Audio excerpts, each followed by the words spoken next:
साथियों, दिल्ली देश का दिल है। इसलिए दमदार भारत के लिए दमदार सरकार और दमदार पीएम, ये दिल्ली का दायित्व है। 25 मई को भारी मतदान करना है। मतदान ज्यादा से ज्यादा करवाएंगे, मतदान के सारे रिकॉर्ड तोड़ेंगे, हर पोलिंग बूथ को जीतेंगे। तो 25 मई को वेस्ट दिल्ली से बहन कमलजीत सहरावत, आगे आइए जरा, साउथ दिल्ली से रामवीर सिंह बिदुड़ी जी, नॉर्थ वेस्ट दिल्ली से योगेंद्र चंदोलिया जी, आज उनका जन्मदिन है। आइए ताली बजाकर उनको जन्मदिन की बधाई दीजिए। और नई दिल्ली से बेटी बांसुरी स्वराज जी,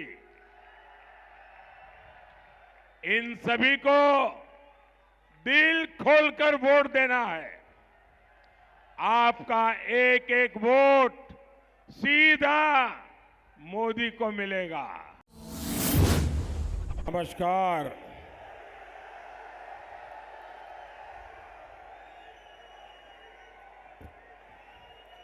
भारत माता की,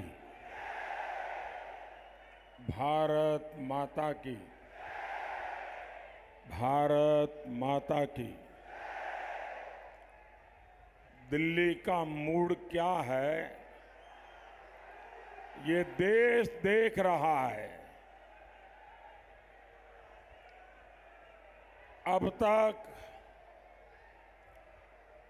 400 से ज्यादा सीटों का मतदान हो चुका है। 5 चरणों ने बीजेपी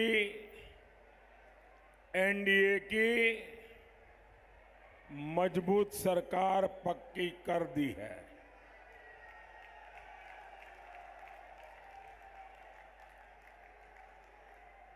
देश भी समझ रहा है कि इंडी वालों को अगर गलती से भी कोई वोट पड़ गया तो वोट देश के लिए किसी काम आने वाला नहीं है। जबकि बीजेपी को दिया हर वोट विकसित भारत का संकल्प मजबूत करेगा। और इसलिए ये विशाल जनसागर भी एक स्वर से कह रहा है, फिर एक बार, फिर एक बार, फिर एक बार। भाइयों और बहनों, आजादी के बाद पहली बार भारत के लोगों ने स्पष्ट रूप से कांग्रेस मॉडल और भाजपा मॉडल का फर्क देखा है।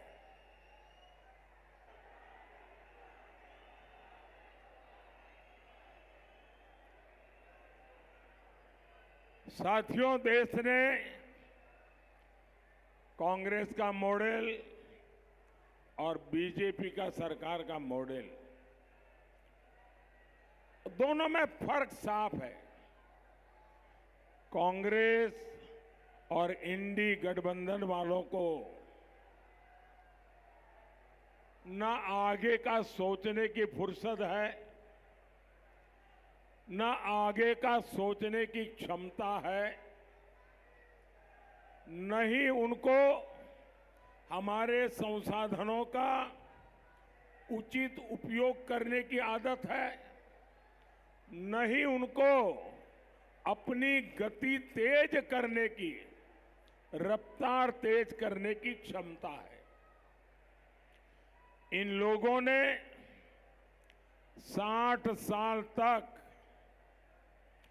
भारत के सामर्थ्य के साथ अन्याय किया है और मैं कहूंगा इन लोगों ने आपराधिक कृत्य किया है। 140 करोड़ का इतना बड़ा देश भारत को जो स्पीड चाहिए, भारत को जो स्केल चाहिए, वह एकमात्र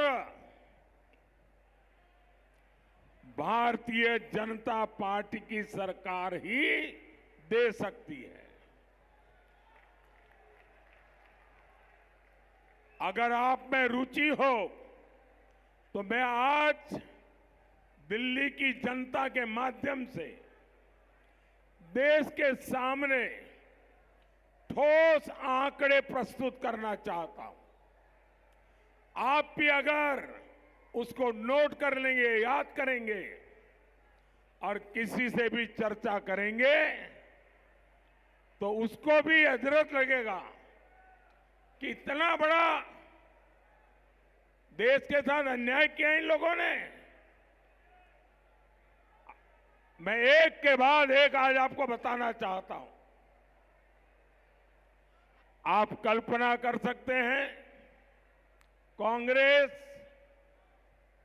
हर दिन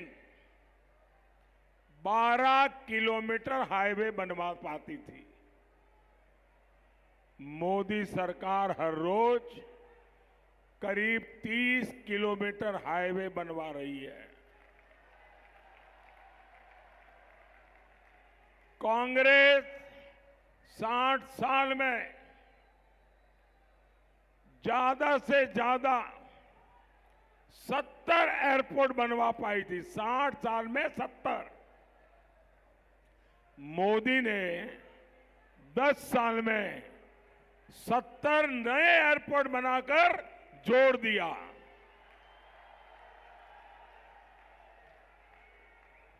साठ साल में कांग्रेस 380 मेडिकल कॉलेज बनवा पाई।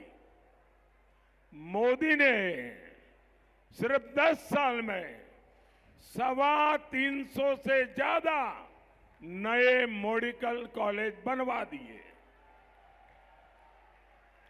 कांग्रेस के समय 7 एम्स से आज 22 से अधिक एम्स हैं। कांग्रेस के राज में 75% से ज्यादा लोगों के पास नल कलेक्शन नहीं था, यानी सिर्फ 25% घरों में नल से जल आता था। आज 75% लोगों के घर में नल से जल आ रहा है। कांग्रेस ने 60 साल में 14 करोड़ से भी कम गैस कनेक्शन दिए थे। मोदी ने अपने 10 साल में 18 करोड़ से ज्यादा नए गैस कनेक्शन दिए हैं।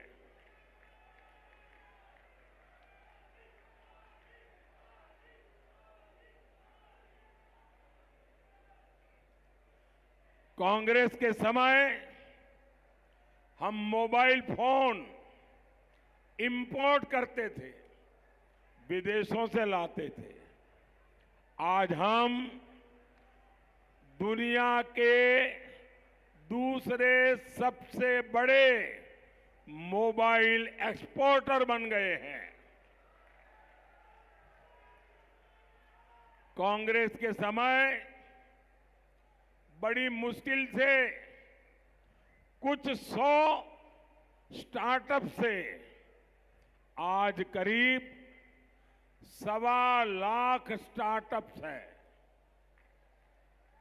कांग्रेस ने भारत की डिफेंस इंडस्ट्री को बर्बाद किया। आज हम 1 लाख करोड़ रुपए से ज्यादा का डिफेंस प्रोडक्शन कर रहे हैं। कांग्रेस ने बैंकों को बर्बाद किया। आज देश के बैंक 3 लाख करोड़ रुपया का प्रॉफिट कर रही है। कांग्रेस के राज में उनके एक प्रधानमंत्री ने कहा था कि दिल्ली से 100 पैसा भेजते हैं तो गांव में जाते जाते 15 पैसा पहुंचता है। 85 पैसा वो कौन सा पंजा था बीच में लूट लेता था। आज दिल्ली से 1 रुपया निकलता है तो पूरे का पूरा 1 रुपया 100 पैसे लाभार्थी के बैंक के खाते में जमा होते हैं। साथियों, मोदी ने 10 साल में डायरेक्ट बेनिफिट ट्रांसफर के द्वारा लाभार्थियों के खाते में सीधे पैसे भेजे हैं और वो अमाउंट है 36 लाख रुपए। 10 साल में हमने 36 लाख करोड़ रुपए भेजे हैं। अगर कांग्रेस के प्रधानमंत्री के कहने के हिसाब से मैं कहूं, अगर आज कांग्रेस सरकार होती तो जो 36 लाख करोड़ जनता के लिए भेजे गए, अगर कांग्रेस सरकार होती तो 31 लाख करोड़ बिचौलिए खा जाते। साथियों, देश की कार्य संस्कृति में ये बदलाव सबसे प्रमुख रूप से दिल्ली के लोगों ने देखा है। कॉमनवेल्थ गेम्स को कौन भूल सकता है। कांग्रेस के पास भारत के सामर्थ्य को पूरे विश्व को दिखाने का मौका था, लेकिन कांग्रेस ने क्या किया, दिल्ली को इतना लूटा, एक बदनुमा दाग कॉमनवेल्थ खेलों पर लगा दिया। ये कांग्रेस का मॉडल था और आपने देखा है इसी दिल्ली में G20 सम्मेलन हुआ। पूरे विश्व ने भारत की जय जयकार की। आप मुझे बताइए साथियों, ये सब कैसे हुआ? आप मुझे बताइए ये सब कैसे हुआ? ये सब कैसे हुआ? ये सब कैसे हुआ?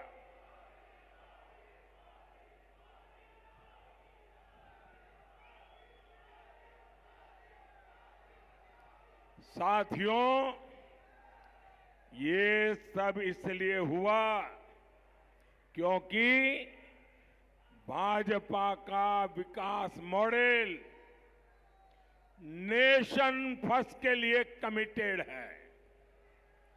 हमारे लिए राष्ट्र प्रथम, ये हमारा जीवन मंत्र है। दूसरी ओर कांग्रेस और इंडी गठबंधन है, इनका एकमात्र एजेंडा है फैमिली फर्स्ट। मैं देशवासियों को कहना चाहता हूं, मैं दिल्ली वालों को कहना चाहता हूं, आपको राजनीति की सारी जानकारियां हो या न हो तो भी, आपको देश की प्रगति की जानकारियां हो या न हो तो भी, आपको कांग्रेस के कारनामों का पता हो या न हो तो भी, आपको भाजपा की सिद्धियों का पता हो या न हो तो भी, दो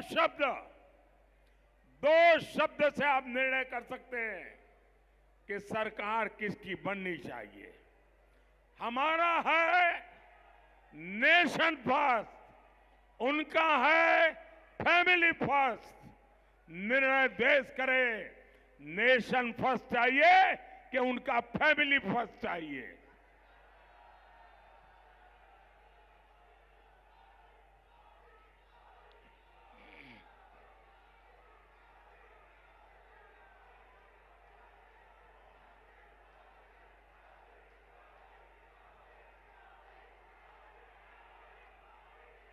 ये इंडी गठबंधन आज देश में फैली हर बुराई का प्रतीक है। इंडी गठबंधन के जितने लोग हैं, इनमें तीन चीजें समान है। तीन चीजें इनकी रगों में है। एक है, ये इंडी गठबंधन के सारे लोग गौर सांप्रदायिक है। दूसरा, ये गौर जातिवादी है।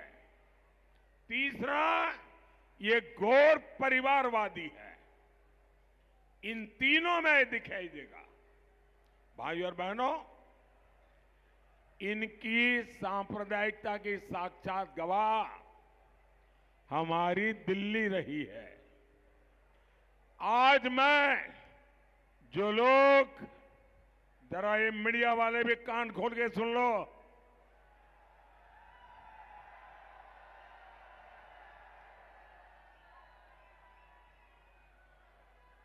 दिल्ली में जो लुटियन गैंग है, जो खान मार्केट गैंग है, उसने इन गौर सांप्रदायिक लोगों की रक्षा करने में अपनी जिंदगी खपा दी है।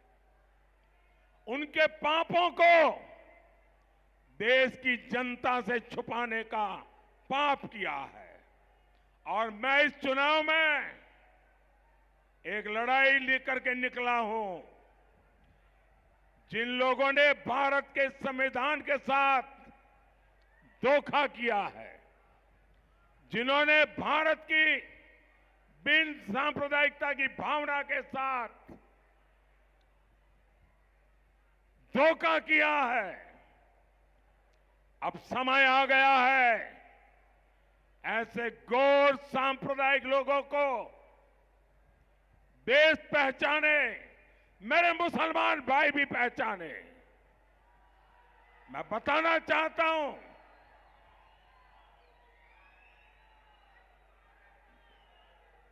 मैं जरा कांग्रेस के नेताओं को पूछना चाहता हूं। वो भाषण देते रहते हैं कि अगर पीएसयू का प्राइवेटाइजेशन होगा तो आरक्षण चला जाएगा। भाषण इतने करते हो, जरा आज मुझे जवाब दो। मैं दिल्ली की धरती से चुन चुन करके सवाल पूछना चाहता हूं।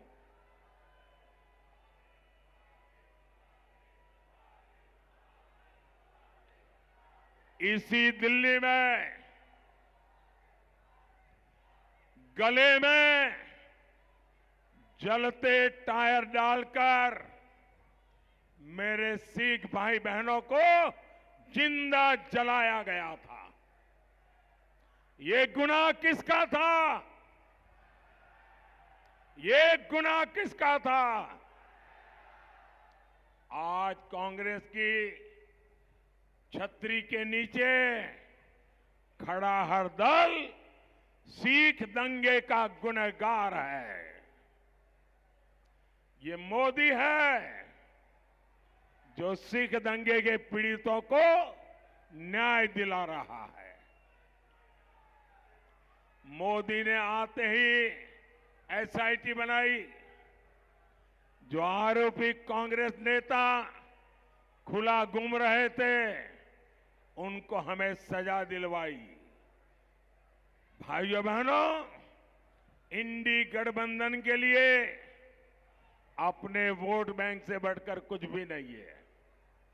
आज मैं देश के लोगों के सामने इनका एक और कच्चा चिट्ठा रख रहा हूं।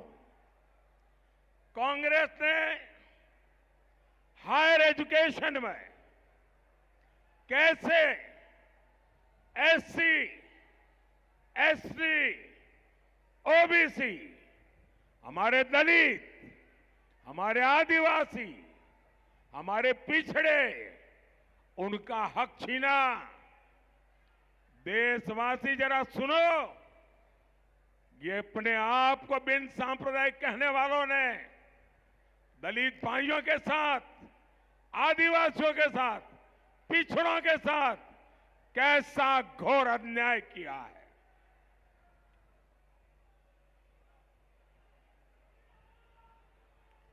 दिल्ली की प्रतिष्ठित जामिया मिलिया इस्माइलिया सेंट्रल यूनिवर्सिटी पूरा देश जानता है। 60 साल तक ये यूनिवर्सिटी बाकी यूनिवर्सिटियों की तरह एक सामान्य शिक्षा संस्थान के रूप में चल रही थी। इसमें भी दलितों, पिछड़ों, आदिवासियों को रिजर्वेशन मिला करता था। लेकिन 2014 के चुनाव जीतने के लिए मनमोहन सिंह की सरकार ने, कांग्रेस सरकार ने, ये इंडी गठबंधन वालों की जमात की सरकार थी, 2011 में कांग्रेस सरकार ने चुपचाप एक चाल चली।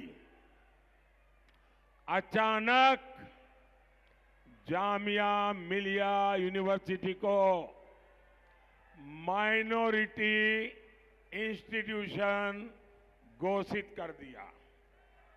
इससे जामिया मिलिया यूनिवर्सिटी में 50% आरक्षण मुसलमानों के लिए लागू हो गया।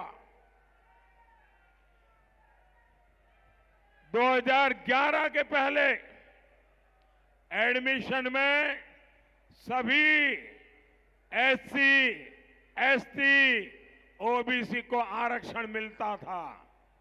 अब उसमें भी धर्म के आधार पर बंदिश लग गई है। मजे की बात यह है कि पहले अल्पसंख्यक शैक्षणिक संस्थान आयोग का अधिकार कॉलेज तक सीमित था, लेकिन कांग्रेस ने अचानक यूनिवर्सिटीज को भी इसमें शामिल कर लिया।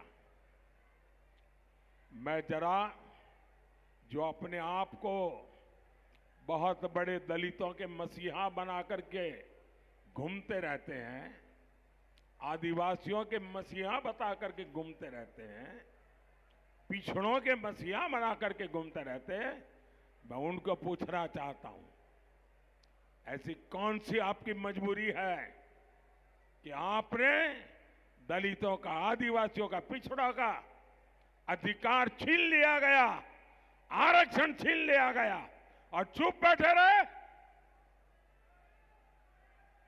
जवाब दीजिए देश को। अब आप बताइए,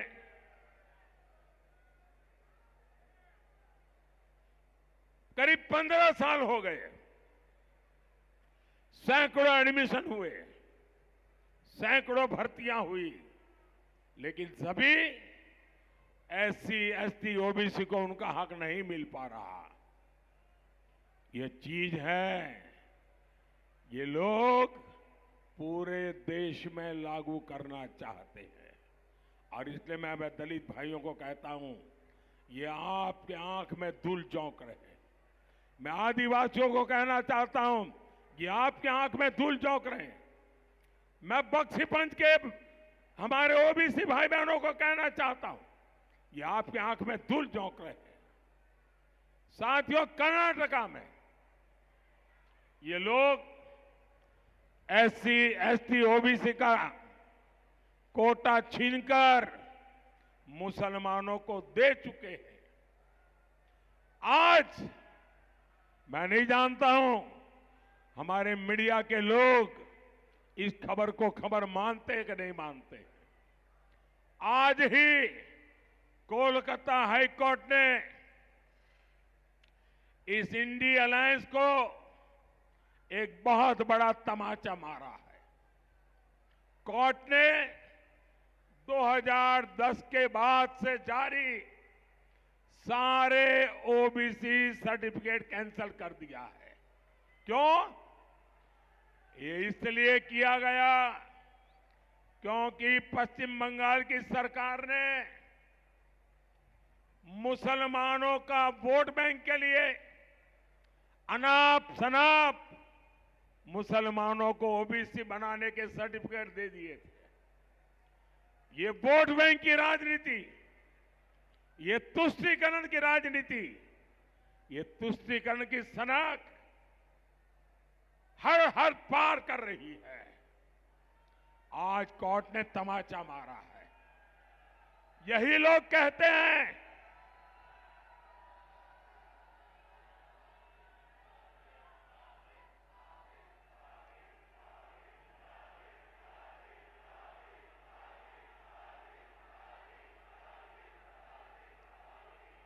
साथियों, ये खान मार्केट गैंग ये पापी की भागीदार है। यही लोग कहते हैं कि देश के संसाधनों पर पहला हक मुसलमानों का है। ये लोग लगातार सरकारी जमीनें वक्फ बोर्ड को दे रहे हैं, बदले में वोट मांग रहे हैं। ये लोग देश के बजट का 15% माइनॉरिटी के लिए रिजर्व करना चाहते हैं। ये लोग बैंकों से मिलने वाले लोन वो भी धर्म के आधार पर देना चाहते हैं। ये धर्म के आधार पर सरकारी टेंडर देना चाहते हैं। ये धर्म के आधार पर स्पोर्ट्स में खिलाड़ियों की एंट्री करवाना चाहते हैं। ये वोट बैंक पॉलिटिक्स की पराकाष्ठा है। अपने वोट बैंक को खुश करने के लिए ये लोग सीएए का विरोध कर रहे हैं। अपने इसी वोट बैंक को खुश करने के लिए इन्होंने देश भर में घुसपैठियों को बसा दिया है। यही लोग हैं जो दिल्ली के बाटला हाउस एनकाउंटर पर आंसू बहाते हैं।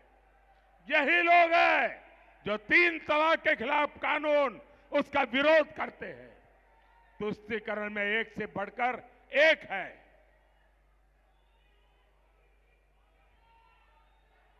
और इसी के लिए इन्होंने एक साथ आकर इंडी गठबंधन बनाया है। और साथियों, अब ये खान मार्केट गैंग के पास एक ही रास्ता बचा है। मोदी जितनी बार मुसलमान शब्द बोले उसको कह देना सांप्रदायिकता का भाषण कर रहा है। साथियों, मैं जब इनकी घोर सांप्रदायिक हरकतों को हकीकतों के द्वारा, तथ्यों के द्वारा एक्सपोज कर रहा हूं तो इनका पूरा इकोसिस्टम चिल्लाता है कि मोदी हिंदू मुसलमान कर रहा है। भाइयों बहनों, मुझे चिंता इस देश की है। आप आजादी के पहले के दिन देखिए, कांग्रेस पार्टी ने एक के बाद एक ऐसी ही हरकतें शुरू की थी जिसका परिणाम हुआ देश के टुकड़े हो गए, धर्म के आधार पर हो गए।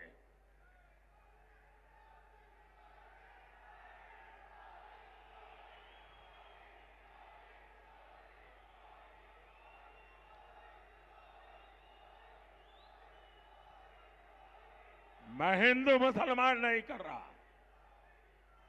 ये लोग सुबह शाम रात दिन मुसलमान मुसलमान, vote bank vote bank, vote जिहाद, यही उनका खेल चलता है। उनकी वोट बैंक पॉलिटिक्स को एक्सपोज कर रहा हूं। इन लोगों ने भारत की बिन सांप्रदायिक की भावना की धज्जियां उड़ाई है। इन्होंने संविधान के पीठ में छुरा भोंका है। इन लोगों ने संविधान की मूल आत्मा पर प्रहार किया है। जब एक क्षेत्रीय पार्टियों ने कांग्रेस का मुस्लिम वोट बैंक खा लिया, तब से कांग्रेस खुलकर और बड़े स्तर पर सांप्रदायिक साजिशें करने लगी है। कई बार लाख झूठ बोलते हुए भी शहजादे की जुबान पर सच्चाई तो आ ही जाती है। आज कांग्रेस के शहजादे ने एक बड़ा सच स्वीकार कर लिया। शहजादे ने मान लिया है कि उनकी दादी, उनके पिताजी, उनकी माताजी के समय जो सिस्टम बना वो दलितों, पिछड़ों, आदिवासियों का घोर विरोधी रहा है। कांग्रेस के इसी सिस्टम ने एससी, एसटी, ओबीसी की कितनी ही पीढ़ियों को तबाह किया। आज शहजादे ने खुद ये बात मान ली है। भाइयों और बहनों, ये इंडी गठबंधन वाले घोर भ्रष्टाचारी भी है। ये वो लोग हैं जिनके पास से नोटों के पहाड़ निकल रहे हैं। ये लोग रंगे हाथ पकड़े जा रहे हैं। झारखंड हो, पश्चिम बंगाल हो, सब जगह इनका भ्रष्टाचार खुलकर सामने आ रहा है। यहां दिल्ली में तो हम कट्टर भ्रष्टाचारियों का खेल देख रहे हैं।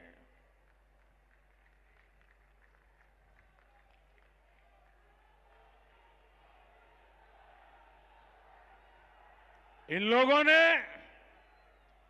दिल्ली के लोगों को लूटने का कोई मौका नहीं छोड़ा। अदालतें भी इन कट्टर भ्रष्टाचारियों की लूट देखकर हैरान है। जो लोग राजनीति बदलने आए थे, आज वो लोग दिल्ली के साथ सबसे बड़ा विश्वासघात करके बैठे हैं। जो लोग अदालत के एक निर्णय को लेकर के नाच रहे थे, कल के अदालत के निर्णय को देखो, पता चल जाएगा इनका चरित्र क्या है। साथियों, ये इंडी वाले गरीब और मध्यम वर्ग की संपत्ति का एक्सरे करना चाहते हैं। इसलिए मैं भी दिल्ली से पूरे देश को एक गारंटी दे रहा हूं। मोदी, पिछले 10 साल मैंने जो किया है उससे भी ज्यादा ताकत से, बिना डरे हुए, बिना थके हुए, बिना दबाव में आए, 10 साल में जो किया है उससे ज्यादा, और मैं छिपाता नहीं हूं। इन भ्रष्टाचारियों की संपत्ति का एक्सरे अब मोदी करेगा।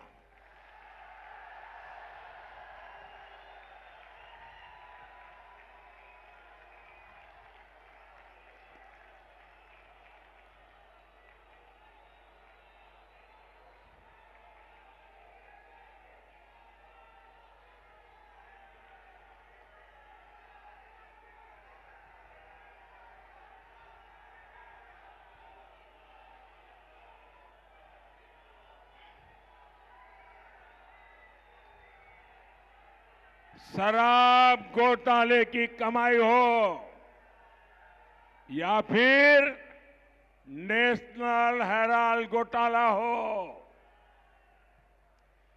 भ्रष्टाचारियों से पाई पाई वसूली जाएगी।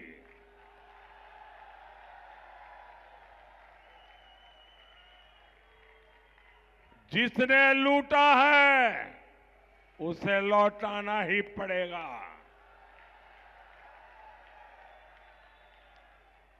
और जो लूटा हुआ मैं इन दिनों लाखों करोड़ की पैसे मिल रहे हैं, हैरान हो जाएंगे।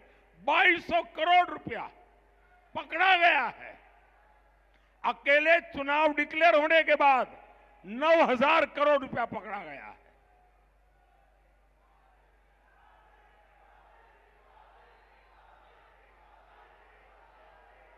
और मैं कानूनी सलाह ले रहा हूं कि ये जो पैसे हम जब्त कर रहे हैं वो किसी न किसी निर्दोष नागरिक के ही पैसे हैं।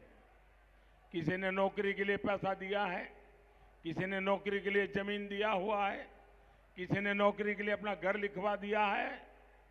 कि जिसके अभी ट्रेल मिलेगा, मैं देशवासियों को वादा करता हूं, अगर मुझे पक्का ट्रेल मिल जाएगा, हाँ ये पैसा उसी का उसके पास गया है, तो मैं ये पैसा उसको लौटाऊंगा।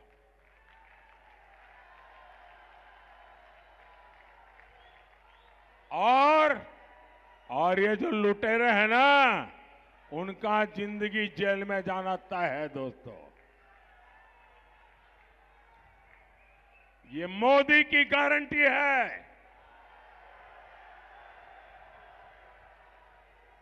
भाइयों और बहनों, दिल्ली में भारत सरकार कनेक्टिविटी के इंफ्रास्ट्रक्चर पर लाखों करोड़ रुपए खर्च कर रही है। ये जो शानदार एक्सप्रेसवे हम बना रहे हैं, ये सिर्फ ईज ऑफ ट्रैवल को आसानी बना रहे इतना नहीं है, इससे कूड़े के पहाड़ों को कम करने में भी मदद मिल रही है। आपको जानकर के खुशी होगी, दिल्ली मुंबई एक्सप्रेसवे में ओखला और गाजीपुर का ये जो कूड़े कचरे के ढेर है ना, 1.5 लाख मैट्रिक टन कचरा हमने प्रोसेस करके उसको रोड बनाने के काम में लगा दिया। साथियों, 10 वर्षों में दिल्ली में नया संसद भवन बना है, नेशनल वॉर मेमोरियल बना है, नेशनल पुलिस मेमोरियल बना है, भव्य और आधुनिक प्रधानमंत्री संग्रहालय बना है, भारत मंडपम बना है, यहां द्वारिका में यशोभूमि जैसा शानदार कन्वेंशन सेंटर बना है। ऐसे इंफ्रास्ट्रक्चर से दिल्ली मीटिंग्स, इवेंट्स, एक्सपो ऐसे टूरिज्म का हब बनती जा रही है। ये आने वाले समय में रोजगार का बहुत बड़ा माध्यम बनने जा रहा है। साथियों, दिल्ली में इंफ्रास्ट्रक्चर के साथ ही दिल्ली के लोगों की सहूलियत पर भी मोदी का उतना ही ध्यान है। हर परिवार जो मुफ्त राशन की योजना से जुड़ा है, उसके हर साल 12,000 रुपए बच रहे हैं। सस्ते सिलेंडर की योजना से प्रति सिलेंडर आपका 300 रुपया से ज्यादा बच रहा है। मोदी सरकार का प्रयास ज्यादा से ज्यादा घरों तक पाइप से रसोई गैस की सप्लाई का भी है। बीते 10 साल में 15 लाख नए घरों तक पीएनजी गैस पहुंचानी शुरू हुई है। 80% तक सस्ती दवाएं देने वाला जन औषधि केंद्रों के कारण भी हजारों रुपए हर महीने बच रहे हैं। स्टेंट और नी इम्प्लांट की कीमत को कंट्रोल करना हो, मुफ्त डायलिसिस की सुविधा हो, इससे भी गरीब और मध्यम वर्ग के करोड़ों रुपए बचे हैं। अब तो मोदी पीएम सूर्यघर मुफ्त बिजली योजना लेकर आया है और इससे बिजली बिल, आपका बिजली बिल 0 होगा, 0। और आपकी जो अतिरिक्त बिजली होगी वो बिजली सरकार खरीदेगी। जो लोग इस योजना से जुड़ चुके हैं उनकी हर महीने सरकार को बिजली बेचकर 2,500 से 3,000 रुपए की कमाई होने जा लगी है। साथियों, दिल्ली देश का दिल है, इसलिए दमदार भारत के लिए दमदार सरकार और दमदार पीएम, ये दिल्ली का दायित्व है। 25 मई को भारी मतदान करना है। मतदान ज्यादा से ज्यादा करवाएंगे, मतदान के सारे रिकॉर्ड तोड़ेंगे, हर पोलिंग बूथ को जीतेंगे। तो 25 मई को वेस्ट दिल्ली से बहन कमलजीत सहरावत, आगे आइए जरा, साउथ दिल्ली से रामवीर सिंह बिदुड़ी जी, नॉर्थ वेस्ट दिल्ली से योगेंद्र चंदोलिया जी, आज उनका जन्मदिन है। आइए ताली बजाकर उनको जन्मदिन की बधाई दीजिए। और नई दिल्ली से बेटी बांसुरी स्वराज जी, इन सभी को दिल खोलकर वोट देना है। आपका एक एक वोट सीधा मोदी को मिलेगा। मेरे साथ बोलिए भारत माता की, भारत माता की, भारत माता की। बहुत बहुत धन्यवाद। इस वीडियो को शेयर कीजिए फेसबुक पर, व्हाट्सएप पर, यूट्यूब पर। जल्द मिलते हैं अगले वीडियो में। तब तक के लिए आप सबका इस वीडियो के अंत तक बने रहने के लिए दिल से धन्यवाद।